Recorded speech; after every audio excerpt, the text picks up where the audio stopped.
Halo semuanya, selamat datang kembali di Fakta Film. Kali ini Fakta Film akan merekap alur cerita film dari tahun 1973 yang berjudul The Exorcist. Film ini diangkat dari sebuah novel karya William Peter Blatty yang rilis pada tahun 1971 silam. Film ini menceritakan tentang seorang gadis kecil bernama Regan yang tiba-tiba bertingkah aneh seperti orang yang kesurupan. Ibu Regan yang bernama Chris lalu membawa anaknya itu ke rumah sakit, namun dokter yang memeriksanya tidak mampu menemukan penyakit apa yang sedang dialami oleh Regan ini. Apakah yang sebenarnya terjadi dengan Regan dan bisakah dia sembuh dari penyakit anehnya ini? Mari kita ulas alur cerita dari film ini.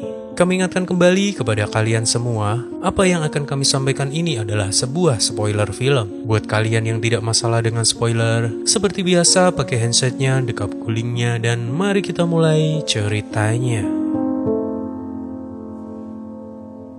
Di awal film, kita diperlihatkan seorang pria yang berprofesi sebagai pastor bernama Lancaster Marine. Dia di sini sedang melakukan penggalian sebuah artefak kuno di daerah Nineveh, Irak.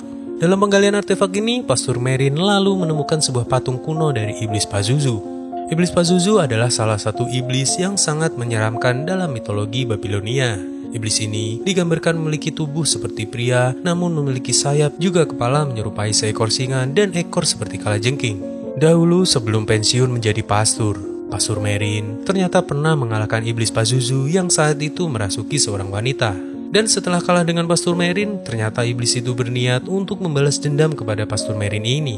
Di tempat lain diperlihatkan ada seorang wanita bernama Chris McNeil yang merupakan seorang artis yang sangat terkenal. Dia juga seorang single parent yang memiliki anak perempuan yang bernama Regan. Karena kesibukannya itu membuat Chris harus selalu meninggalkan anak perempuannya itu sendirian di rumah. Namun, di sini Chris kemudian memperkerjakan seorang pengasuh dan juga 2 orang pembantu untuk menemani putrinya agar tidak kesepian. Suatu hari saat Chris sedang libur, dia lalu menemani anaknya untuk bermain di ruang bawah tanah rumahnya ini. Saat sedang bermain ini, Chris kemudian menemukan sebuah papan Ouija yang berada di ruang bawah tanah rumahnya ini. Chris yang penasaran dengan papan Ouija itu kemudian bertanya kepada Regan milik siapa sebenarnya papan permainan ini. Regan lalu menjawab ibunya bahwa papan Ouija itu adalah miliknya yang dia temukan di lemari ruang bawah tanah rumah mereka ini. Regan di sini kemudian bercerita kepada ibunya bahwa dia sering memainkan papan Ouija itu dengan suatu makhluk tak kasat mata yang dia beri nama Kapten Howdy. Kapten Howdy adalah makhluk halus yang menemani kehidupan Regan yang selalu kesepian ini. Meski kita melihat Regan yang sepertinya bahagia, namun sebenarnya kehidupannya begitu sangat kesepian karena ibunya yang sibuk dan sudah bercerai. Keadaan itu membuat Regan merasa sedih dan juga kesepian. Hingga datanglah iblis Pazuzu ini melalui papan Ouija itu yang mendekati Regan seolah-olah dia adalah temannya bernama Kapten Howdy. Regan yang seorang ateis membuat dirinya begitu mudah untuk dimanfaatkan oleh makhluk halus ini, hingga makhluk itu begitu mudahnya membohongi Regan dan juga mengecohnya. Suatu malam saat Chris sedang tertidur, dia lalu terbangun karena mendengar suara telepon di rumahnya berbunyi. Dia lalu melihat anaknya Regan yang sedang tidur di sampingnya. Chris kemudian bertanya kepada Regan mengapa dia bisa tidur di kamarnya ini. Mendengar pertanyaan ibunya ini, Regan lalu bercerita bahwa kasur miliknya selalu bergerak sendiri dan keadaan itu membuatnya tidak bisa tidur dengan nyenyak. Chris di sini kemudian berpikir bahwa anaknya ini kemungkinan hanya berhalusinasi saja. Keesokan harinya terlihat Regan kemudian dibawa oleh ibunya ke rumah sakit untuk diperiksa. Di sini kita bisa melihat bahwa tubuh Regan perlahan-lahan telah diambil oleh iblis Pazuzu yang mengaku sebagai Kapten Howdy itu. Terlihat Regan seperti sedang menyenandungkan sebuah lagu dan juga berkata kasar kepada dokter yang sedang memeriksanya itu. Chris kemudian diberitahu sang dokter bahwa Regan ini mengalami gangguan saraf yang biasa dialami oleh anak seusianya. Dokter di sini juga menjelaskan bahwa Regan sepertinya juga stres dengan keadaan yang selama ini tengah dia alami. Mendengar perkataan dokter ini, Chris merasa tidak percaya dan lalu mengajak Regan untuk pulang ke rumah. Malam hari pun datang. Terlihat, Chris yang sedang mengadakan pesta di rumahnya lalu dikagetkan dengan tingkah Regan yang sangat aneh. Chris yang tengah mengobrol dengan teman-temannya lalu didatangi oleh Regan yang berkata kasar dan buang air kecil di ruangan pesta ini juga. Melihat kejadian itu, Chris merasa malu dan kemudian meminta maaf kepada teman-temannya ini. Dia lalu mengajak Regan untuk masuk ke kamarnya kembali. Sampainya di kamar, Chris kemudian memandikan Regan dan menggantikan bajunya. Regan lalu bertanya kepada ibunya apa yang sebenarnya telah terjadi dengan dirinya ini. karena semua yang telah dia lakukan tadi bukan seperti keinginannya sendiri. Setelah meminta Regan untuk beristirahat, Chris kemudian keluar dari kamar Regan ini. Namun, sampainya di tangga, Chris lalu mendengar teriakan Regan yang sangat histeris. Dia lalu bergegas kembali menuju ke kamar anaknya itu. Sampainya di kamar Regan, betapa kagetnya Chris mengetahui bahwa tempat tidur anaknya ini bergerak dengan sendirinya. Dia lalu naik ke tempat tidur itu dan berusaha menenangkan anaknya yang sedang ketakutan ini. Pagi hari pun datang. Terlihat Regan kembali dibawa ke rumah sakit untuk menjalani pemeriksaan kembali. Saat menjalani pemeriksaan ini, terlihat Regan begitu memberontak hingga meludahi dokter dan juga perawat yang berusaha menenangkannya itu. Setelah pemeriksaan selesai, dokter yang bernama Clint kemudian berkata kepada Chris bahwa Regan mengalami kerusakan saraf di otaknya. Dia menyarankan Chris untuk melakukan pemeriksaan kembali terhadap otak anaknya ini. Saat menjalani prosedur pemeriksaan otak ini, terlihat Regan begitu sangat kesakitan sepanjang prosedur pemeriksaan itu berlangsung. Setelah selesai, Dr. Clint lalu melihat hasil scan otak Regan yang ternyata tidak ada kelainan apapun di otak Regan ini. Beberapa saat kemudian, Regan lalu diperbolehkan pulang untuk beristirahat. Saat berada di rumah, keadaan Regan bukannya membaik namun semakin parah dan juga mengkhawatirkan. Melihat keadaan anaknya itu, Chris kemudian memanggil Dr. Clint untuk datang ke rumahnya. Dr. Clint yang mendapat kabar dari Chris ini lalu bergegas datang ke rumah Chris untuk melihat keadaan Regan yang semakin mengkhawatirkan itu. Singkat cerita, Dr. Clint kemudian sampai di rumah Chris. Dia kemudian kaget setelah mengetahui bahwa Regan mengalami kejang-kejang yang sangat aneh. Terlihat Regan melakukan gerakan aneh di atas tempat tidurnya itu dengan berteriak dan mengeluarkan kata-kata yang sangat kotor sekali. Mengetahui keadaan Regan yang aneh ini, Dr. Clint lalu menyuntik Regan dengan obat penenang agar dia bisa berhenti bergerak lagi. Dia kemudian menyarankan Chris untuk melakukan prosedur pemeriksaan kembali terhadap otak anaknya itu. Chris yang mendengar perkataan dokter ini kemudian marah karena mereka masih menyangka bahwa Regan ini mengalami kerusakan pada sarafnya. Dia kemudian menjelaskan bahwa Regan telah mengalami perubahan kepribadian dan tidak seperti Regan yang biasa dia kenal. Setelah perdebatan yang cukup panjang dan melihat keadaan Regan yang semakin mengkhawatirkan, Chris kemudian menyetujui untuk dilakukan pemeriksaan kembali terhadap saraf otak anaknya ini. Setelah prosedur pemeriksaan selesai, ternyata otak Regan tidak ada masalah dan keadaannya juga berjalan normal seperti biasanya. Setelah mendapatkan hasil dari pemeriksaan anaknya ini, Chris kemudian pulang ke rumahnya. Sampainya di rumah, dia lalu mengecek keadaan Regan yang sedang berada di kamarnya ini. Sampainya di kamar anaknya itu, Chris lalu melihat bahwa jendela kamar Regan terbuka dan membuat udara kamar anaknya ini menjadi sangat dingin sekali. Chris kemudian bergegas untuk menutup jendela kamar anaknya itu. Dia kemudian berpikir mengapa para pengasuhnya meninggalkan Regan sendirian di kamarnya dengan keadaan jendela yang sedang terbuka. Beberapa saat kemudian, pengasuh Regan yang bernama Sharon terlihat datang ke rumah Chris. Chris lalu bertanya kepada Sharon mengapa dirinya tega meninggalkan Regan sendirian di kamarnya. Sharon yang mendengar pertanyaan majikannya ini kemudian menjelaskan bahwa tadi dia pergi sebentar dan meminta Bu Dennis untuk menemani Regan di kamarnya.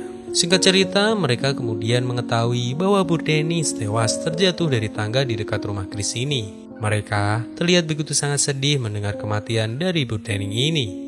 Saat sedang bersedih ini, mereka semua kemudian kaget melihat keadaan Regan yang keluar dari kamar dengan berjalan terbaik dan juga mulut yang mengeluarkan banyak darah.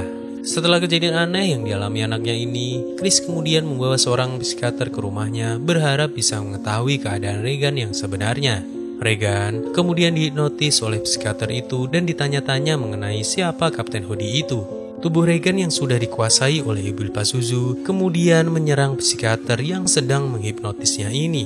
Di tempat lain diperlihatkan ada seorang detektif bernama William yang sedang menyelidiki kasus tentang kematian Bu Denning kemarin. Dia terlihat menemui seorang pastor dan juga seorang psikiater yang bernama Pastor Demin. William di sini meminta bantuan Pastor Demin untuk membantunya mengungkap kematian dari Bu Denning kemarin. Karena dia merasa kematian Bu Denning kemarin sepertinya janggal mengingat kepalanya yang terpelintir 180 derajat hanya karena terjatuh dari sebuah tangga. William di sini berspekulasi bahwa ada yang telah membunuh Bu Denning sebelum dia terjatuh dari tangga di dekat rumah Chris itu. keadaan Regan yang semakin parah dan tidak bisa dikontrol memaksa dokter-dokter yang merawatnya harus mengikat tubuh Regan di atas tempat tidur rumah sakit. Dia kemudian dikarantina dan juga diawasi oleh dokter-dokter yang sangat banyak sekali itu. Dr. Klein dan para dokter lain terlihat menyerah mengingat keadaan Regan yang semakin memburuk dan tidak ditemukan penyebab penyakitnya ini. Dr. Klein lalu berkata kepada Chris untuk meminta tolong kepada pendeta karena sepertinya Regan ini telah dirasuki oleh iblis atau roh halus. Dr. Klein di sini lalu menjelaskan kepada Chris bahwa bisa saja Regan ini dirasuki oleh iblis atau roh halus mengingat dirinya dan anaknya adalah seorang ateis sehingga akan mudah dirasuki oleh iblis karena tidak memiliki suatu keyakinan. Di tempat lain diperlihatkan, William kemudian datang ke tempat Burdening terjatuh dan memulai melakukan penyelidikan terhadap kematian Burdening itu. Dia lalu menemukan sebuah fakta baru bahwa sebelum Burdening terjatuh, dia saat itu sedang berada di kamar Regan.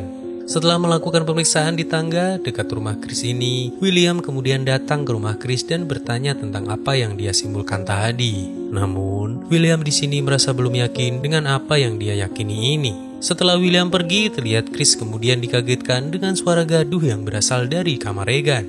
Dia lalu berlari dan bergegas meriksa keadaan anaknya itu. Sampainya di kamar Regan, terlihat barang-barang di kamar anaknya ini berterbangan ke sana kemari dengan sendirinya. Dia juga melihat keadaan Regan yang sangat aneh dan juga menjijikan. Di sini terlihat kepala Regan mampu berputar dengan 180 derajat ke belakang karena telah dirasuki oleh iblis Pazuzu yang sepenuhnya telah menguasai tubuh Regan ini. Singkat cerita, Chris kemudian menemui Pastor Demin dan menceritakan tentang keadaan anaknya yang aneh itu.